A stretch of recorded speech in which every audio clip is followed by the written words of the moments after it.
Very pleasant morning, students. Welcome to Social Science online class. Listen the class carefully. Don't skip the class. Class 8, Subject Social Science, Session 18. Topic Unit 5, Development of Industries in India and Traditional Crafts of India. Before move on to the topic, let me ask you a few questions. First question, what is meant by craft?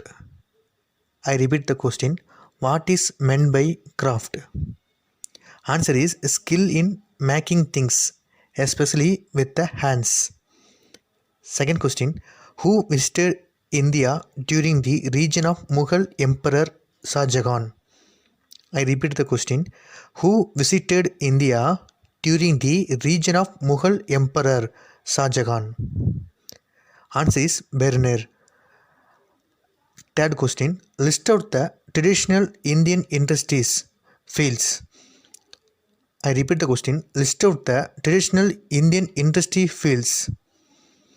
Answer is textile, woodwork, ivory stone cutting, leather, fragrance wood, metalwork and jewelry. Okay students, I hope you all learn about craft and fields. Let's talk about development of industries in India. A large number of industries have been established in the post-independence India in private and public and joint sectors. About 10% of the total workers are employed into the organized industrial sector. Both private and public sector have grown side by side since independence. The history of Indian industry perhaps dates back to the history of humankind. India's traditional economy was characterized by the blends of agriculture and handcrafts. According to Edward Baines, with birthplace of cotton manufacture is India, where it is probably flourished long before the dawn of authentic history. Traditional crafts of India. The crafts in India has a rich history. Crafts were an integral part in the life of the people.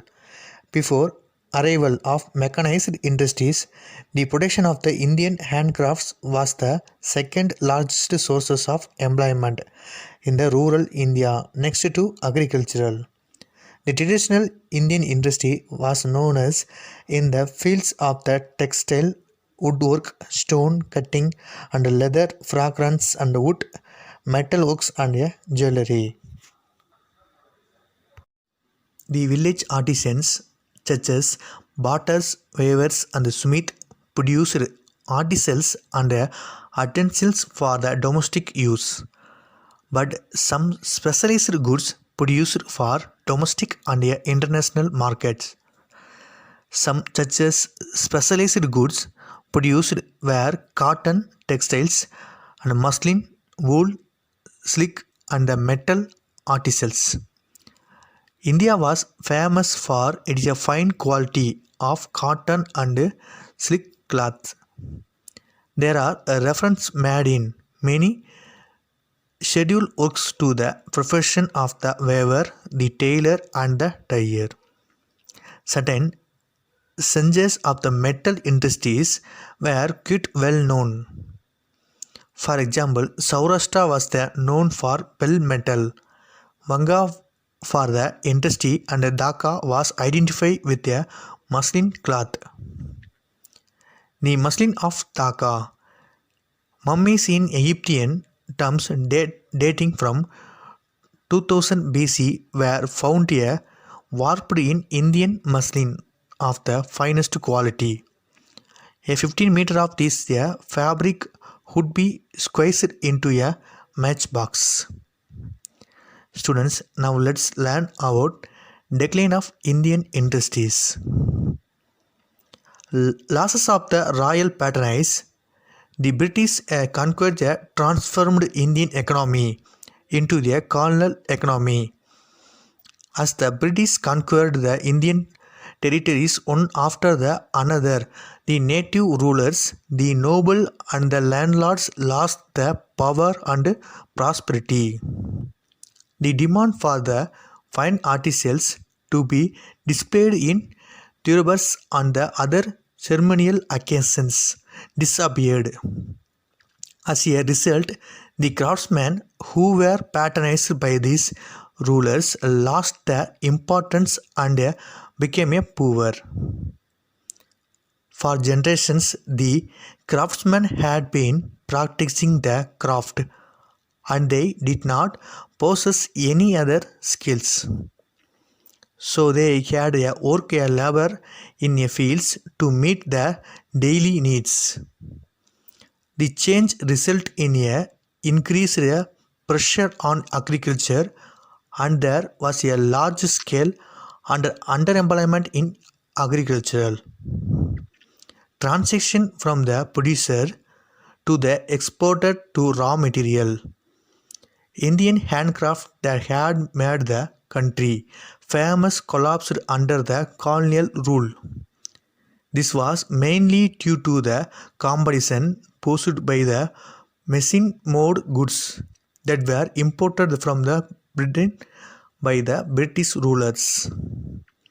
The ruling British turned India as the producer's raw material for the finished product. Competition of the machine-made goods. Textile was the oldest industry in India. The highly specialized skill of the Indian weavers and the raw production cost gave a tough competition to the European manufacturers. It led to the invention of the cotton flying shuttle spinning jenny and the steam engine in England, which made the production of the textiles on large scale. The train theory of Dadabhai Naoroji. The Dadabhai Naoroji was the first to acknowledge that the poverty of Indian people was due to the British exploitation of India resources and the train of India's wealth to Britain. Trading policy of the British. All the policies implemented by the British government in India had a deep impact on India endogenous industries. Free trade policy followed by the East Indian Company compelled the Indian traders to sell their goods below the market prices. They forced the many craftsmen and abandoned their uncultured handicraft traders. East Indian Company's aim was to buy the maximum quantity of the Indian manufactured goods at the cheapest price. Deindustrialization. During the first half of 19th century, Western countries were experiencing industrialization. India suffered a period of industrial decline. The Indian domestic industry could not have withstood a foreign competition, which was backed by a powerful industrial organization. Okay students, I hope you understand the traditional craft of India. Before wind up my class, let's move on to the homework session. First question, which is the oldest industry in India? I repeat the question, which is the oldest industry in India? Second question, what are the traditional handcraft industry of India? I repeat the question, what are the traditional handcraft industry of India? Third question, what was the reason for the decline of Indian industries? I repeat the question, what was the reason for the decline of Indian industries? Okay students, thank you. See you all in next session.